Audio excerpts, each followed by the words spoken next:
No questions are off the table, and we agreed to no conditions. We're here to get voters the answers that they deserve. Please welcome the frontrunner for the Republican nomination, former President Donald Trump. If you look at what's gone to our country has gone to hell. Our borders are bad. Our military has been bad. You look at the taxes, you look at inflation, what's happened to inflation, it's just destroying our country. We've really become, in many ways, a third world country. And it's very sad what's happened in this administration. And it's something that will turn around on day one. We were energy independent. Now energy is at a level that we've never had to pay before. Nobody can afford to continue to pay what's happening with energy. But we were energy independent. We were getting out of Afghanistan with strength and with dignity. And instead we got out, we looked like fools, probably the most embarrassing moment in the history of our country. One of the big problems was that Nancy Pelosi, Crazy Nancy as I affectionately call her, Crazy Nancy Pelosi and the mayor of Washington were in charge, as you know, of security. And they did not do their job. They're not in charge of the National Guard. You're in charge of the National Guard. Well, I offered them National Guard. I said, we'll give you soldiers, we'll give you National Guard, we'll give you whatever you want. And they turned me down. And in fact, she turned me down. She turned me down in writing. But you said you weren't very involved that day. You did tell your supporters to come to Washington. You tweeted about it, about that speech that happened on the rally. Am I allowed to say that? When they went to the Capitol and they were breaking into the Capitol, smashing windows, injuring police officers, why did it take you 3 hours to tell them to go home? I don't believe it did. Oh, let me pull it out. I have to pull it out.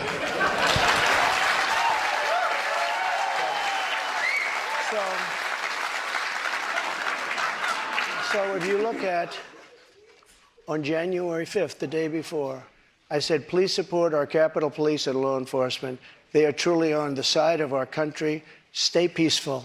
Stay peaceful. This was the day before, and this was in the form of Twitter. Now I use Truth Social. I think it's far superior, okay? I hope everybody's on Truth. If you look January 6th, this is before 2:30. I am asking for everyone at the U.S. Capitol to remain peaceful. This is right after, as it was happening. But what happened is they took it down. I don't know why. I think they took it down because it was so good. They didn't like it being up there. I am asking, and we didn't know until I got it back, because now I have 90 million people waiting for me to go back, but I'm on Truth and I'm staying on Truth. Listen, I am asking for everyone at the U.S. Capitol to remain peaceful. No violation. We want no violation. We want no violence. Remember, we are the party of law and order. Respect the law and our great men and women in blue. Thank you. That was at 2:30. That was very early. Mr. President, I looked at the same timeline that you did. No, I know, but you didn't report that. You know why? Because it was taken down. We did report it. I was reporting that day. It was taken down and it wasn't. But when it was clear to you that they were not being peaceful, you saw them rushing the Capitol, breaking windows. They were hitting officers with flagpoles, tasing them, beating them up. When it was clear they weren't being peaceful, why did you wait 3 hours to tell them to leave the Capitol? They listened to you like no one else. You know that. They do. I agree with that. But so why didn't you tell them to go home sooner? Nancy Pelosi and the mayor are in charge. I assume they were able to do their job. They weren't. But Pelosi's not in charge of Capitol security. And if you remember, I made a video right outside the Oval Office in the Rose Garden. And I'm very proud of that video. I didn't have a script. I don't need scripts like a certain person that's in there right now. What time, the video, it came out much later after they had already attacked the Capitol. Going back to your influence, in that 3 hours, over 140 officers were injured that day. And a person named Ashley Babbitt was killed. Yes. You know what? She was killed, and she shouldn't have been killed. And that thug that killed her, there was no reason to shoot her. At blank range, cold blank range, they shot her, and she was a good person. She was a patriot. There was no reason. And he went on television to brag about the fact that he killed her. The officer was not bragging about the fact that he killed her, but one person. Will you pardon the January 6 rioters who were convicted of federal offenses? I am inclined to pardon many of them. I can't say for every single one, because a couple of them probably they got out of control. But, you know, when you look at Antifa, what they've done to Portland, and if you look at Antifa, look at what they've done to Minneapolis and so many other places. Look at what they did to Seattle and BLM. Many people were killed. These people, I'm not trying to justify anything. But you have two standards of justice in this country, and what they've done, and I love that question, because what they've done to so many people is nothing, nothing. And then what they've done to these people, they've persecuted these people. And yeah, my answer is I am most likely, if I get in, I will most likely, I would say it will be a large portion of them. You know, they did a very, and it'll be very early on. And they're living in hell right now. So when it comes to pardons, they're living in pardons, hell.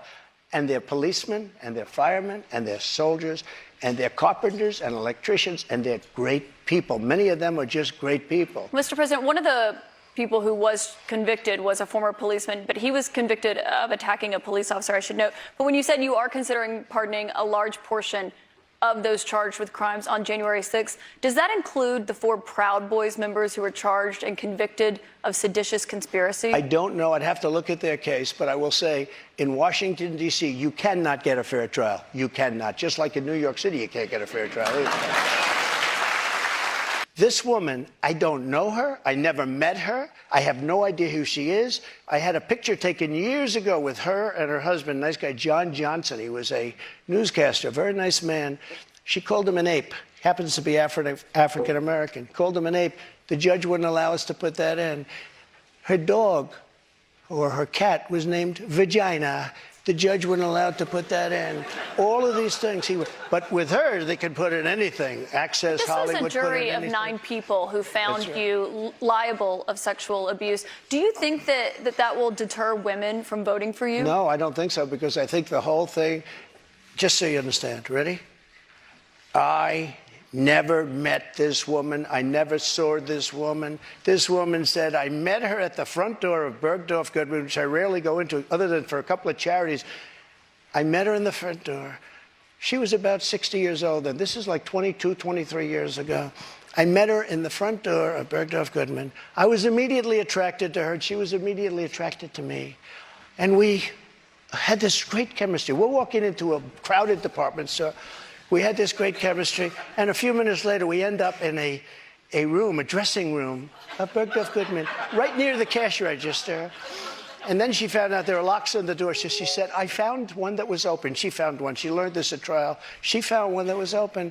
What kind of a woman meets somebody and brings them up, and within minutes, you're playing hanky-panky in a dressing room, okay? I don't know if she was married then or not. John Johnson, I feel sorry for you, John Johnson. Mr. President, can I... What is the first thing you would do to help bring down the cost to make things more affordable? Drill, baby, drill. You know about that. When we have a debt limit, and they use that very seriously on me, they came in, Schumer came in with Nancy Pelosi, and they were using it, we'll violate it, we'll do whatever. They talked a whole lot different than they do right now. I say to the Republicans out there, congressmen, senators, if they don't give you massive cuts, you're going to have to do a default. And I don't believe they're going to do a default, because I think the Democrats will absolutely cave, because you don't want to have that happen. But it's better than what we're doing right now, because we're spending money like drunken sailors. So just to be clear, Mr. President, you think the U.S. should default if the White House does not agree to the spending cuts Republicans are demanding? Well, you might as well do it now, because you'll do it later, because we have to save this country. Our country is dying. Our country is being destroyed by stupid people, by very stupid people. You once said that using the debt ceiling as a negotiating wedge just could not happen. You said that when you were in the Oval Office. That's when I was president. So why is it different now that you're out of office? Because now I'm not president. We have a very big mental health problem in this country. And again, it's not the gun that pulls the trigger, it's the person that pulls the trigger. And we have to protect our Second Amendment. We have to protect our Second Amendment. Mr. President, you dealt with a lot of mass shootings when you were in office. This year, there have already been more than 200 mass shootings in 2023. If you are reelected, are there any new gun restrictions that you would sign into law? I would do numerous things. For instance, schools, we would harden, very much harden, And I'm a very believer. I believe in teachers. I love teachers. I think they're incredible. And they love the children, not quite like the parents, but they love the children in many cases almost as much.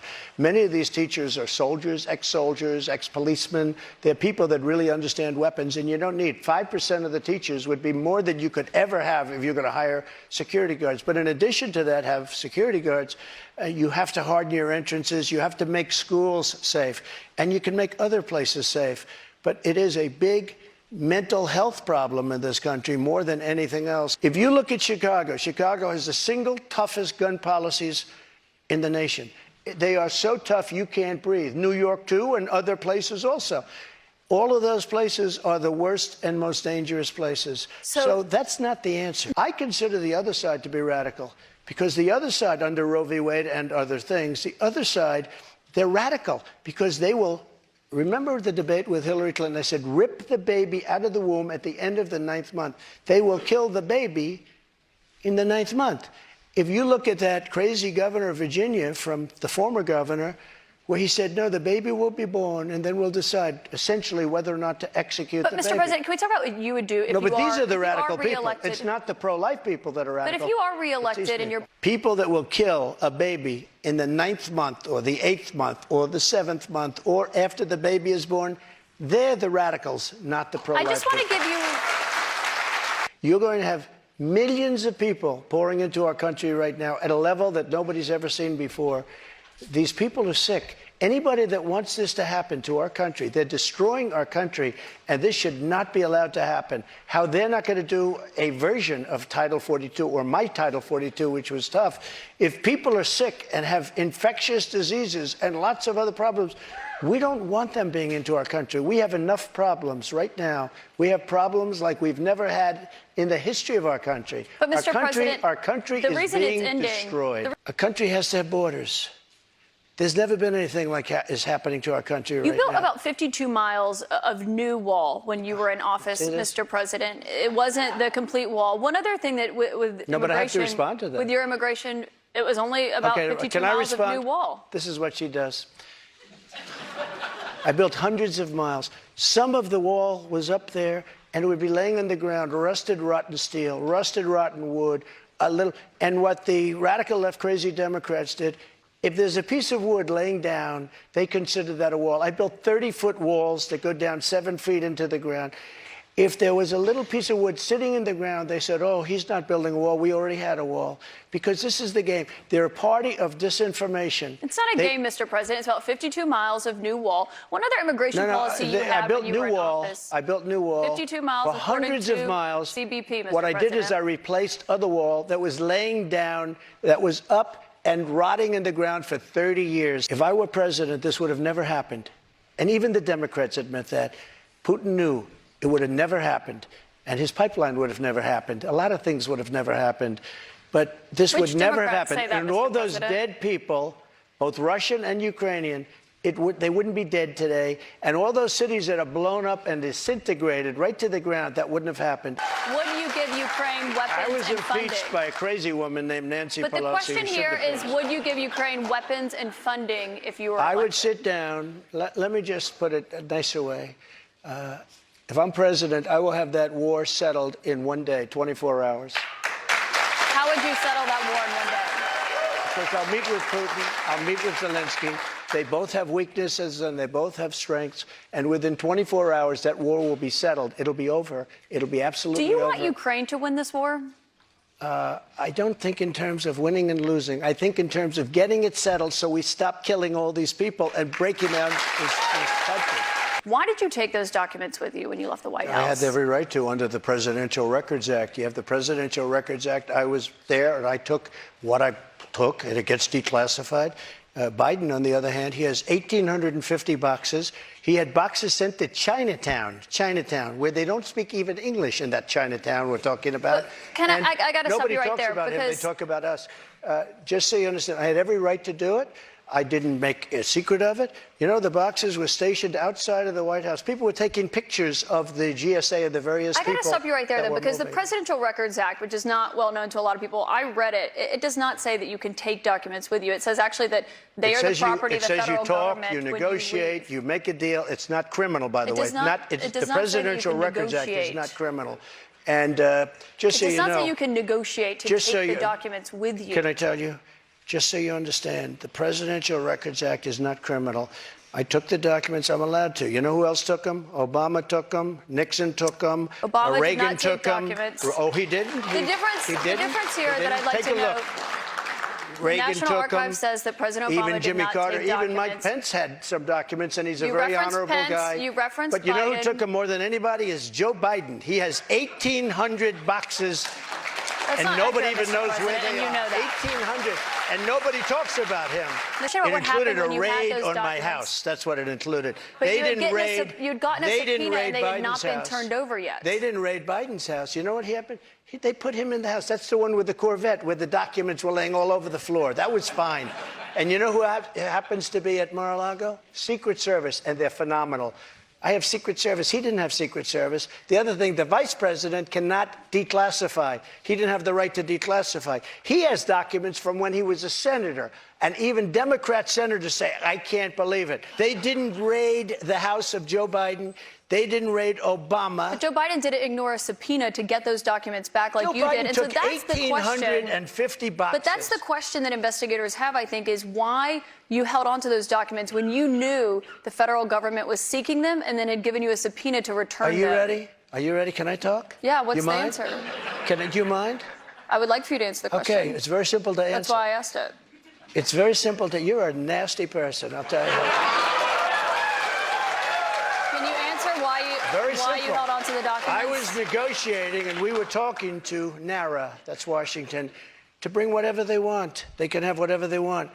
When we left Washington, we had the boxes lined up on the sidewalk outside for everybody. People are taking pictures of them. Everybody knew we were taking those boxes. And the GSA, the government service, the GSA was the one taking them. They brought them down to Mar-a-Lago. We were negotiating with NARA. All of a sudden, they raid our house. When Biden has his documents, he won't give back the 1,850 boxes. And you're going to find some real gems in there. Let me ask you a question. Why is it that Biden had 9 boxes in Chinatown? And he gets a lot of money from China. Why is that? And why aren't people? Mr. President, no, you cannot why say aren't that. people There is no bringing that evidence up? of that, Mr. And why don't they put this guy Jack Smith and his group of thugs? Why don't they put him in charge of that? I need to stop you right there because there's no evidence of what you just said there. What you're referring to there is an office that he had after leaving the vice presidency. He had a temporary office. But I want to ask you about another investigation that you're facing. You don't know the subject. I do know the subject. He had one at the University facts, of Pennsylvania, but he also had 9 boxes in Chinatown. Investigation that you're facing, which is the one that's happening in Georgia, where we are really putting it to Biden. But he's putting it to himself because the economy stinks, inflation is horrible, and the border is a disaster. And by the way he got out of Afghanistan was the single most embarrassing moment in the history of our country. And you know what? If I don't win, this country is going to be in big trouble. It's so sad to see what's happening. But no commitment there on accepting the results regardless of the outcome. If it's an honest election, correct, I will. Okay, so not committing to accepting the 2024 election results or acknowledging what happened in 2020. President Trump, I want to thank you for coming here tonight. This is an important conversation with voters to hear and to have. Thank you to our audience and to our host, St. Anselm College. Thank you very much. Thank you very much, Caitlin. Good job. Thank you, Caitlin. Thank you very much. I like you guys. We love New Hampshire. Thank you, Woody. Good luck, Woody.